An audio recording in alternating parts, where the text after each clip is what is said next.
موت کا خوف اس لیے ہوتا ہے کہ ہم سمجھتے ہیں کہ ہم اپنے عزیزوں سے جدا ہو جائیں گے۔ عزیزوں کو تو ہم زندگی میں ہی جدا کر دیتے ہیں۔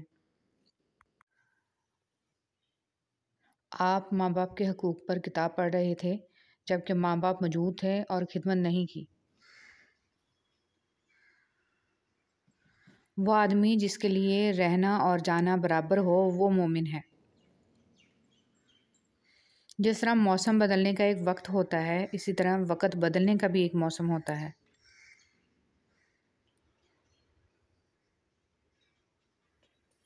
مردہ انسانوں کی قبروں اور مزاروں پر جانے سے بہتر ہے کہ ہم زندہ انسانوں کے کام بنائیں۔ اللہ ہمارے کام بنائے گا۔ گھر میں آنے والا دشمن اور گھر سے جانے والا دوست دونوں پریشانی کا باعث ہیں۔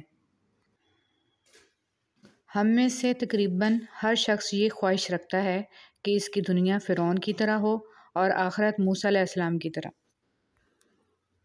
ہم اپنے علم سے تو دوسروں کو ہرا سکتے ہیں لیکن اصل فاتح وہ ہے جو اپنے اخلاق سے دوسروں کو ہرا دے۔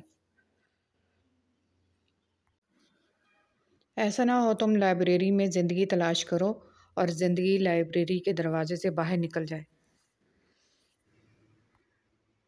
اللہ کی تقدیر پر ایمان لانے سے ہم ہر وقت پریشان رہنے سے بچ سکتے ہیں۔ غریبوں کی حالت بدلنے کا دعویٰ کرنے والے خود غریبی کے ذائقے سے ناآشنا ہیں۔ پہلے مذہب سینوں میں ہوتا تھا، آج کل ٹوپیوں میں ہوتا ہے۔ جب کوئی شخص قتل کرتا ہے تو قاتل کہلاتا ہے اور جب جج اسے موت کی سزا کا حکم سناتا ہے تو منصف کہلاتا ہے۔ توبہ روح کا غسل ہے، جتنی بار کی جائے روح میں نکھار پیدا ہوتا ہے۔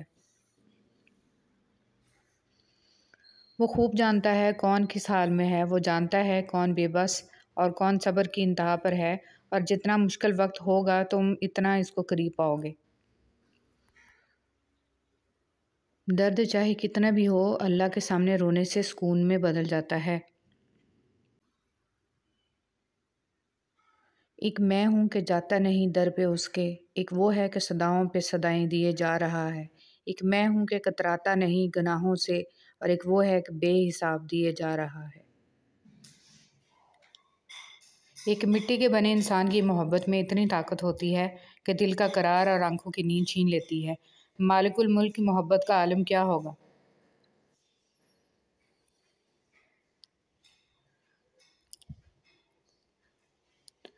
پریشانیاں بڑھ جائیں تو خدا کے سامنے رو لیا کریں، بے شک وہ 70 ماؤں سے زیادہ پیار کرنے والا ہے۔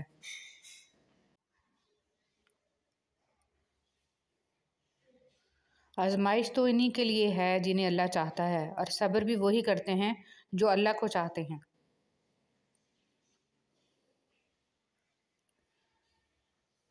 ہر رکاوٹ میں کوئی نہ کوئی بہتری چھپی ہوتی ہے، یہ بات اللہ ہی بہتر جانتا ہے۔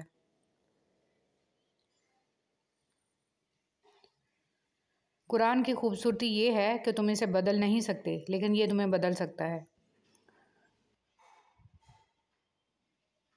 اگر تم دیکھنا چاہتے ہو کہ اللہ تمہارے کتنا قریب ہے تو سجدے میں کبھی سبحان ربی الاعلیٰ کی سرگوشی اپنے دل کی دھڑکن کے ساتھ مربوط کر کے دیکھنا، تم محسوس کرو گے کہ جس کا تم ذکر کر رہے ہو وہ تمہارے پاس ہے۔ رب سے مانگ کر دیکھو تو صحیح، ایک وہی تو ہے جو حقیقت میں آپ کا منتظر ہے۔ اپنے بہترین وقت کو نماز کے لیے وقف کر لو کیونکہ تمہارے سب کام تمہاری نماز کے بعد قبول ہوں گے۔ اللہ کو پا کر کبھی کسی نے کچھ نہیں کھویا اور اللہ کو کھو کر کسی نے کبھی کچھ نہیں پایا۔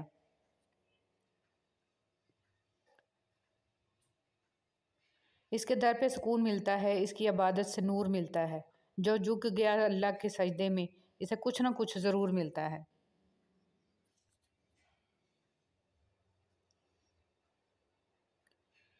اللہ کا شکر ادا کرو، یہ نہ سوچو اللہ تمہاری دعا کو فوراً قبول کیوں نہیں کرتا، بلکہ یہ شکر کرو کہ وہ تمہارے گناہوں کی سزا فوراً نہیں دیتا۔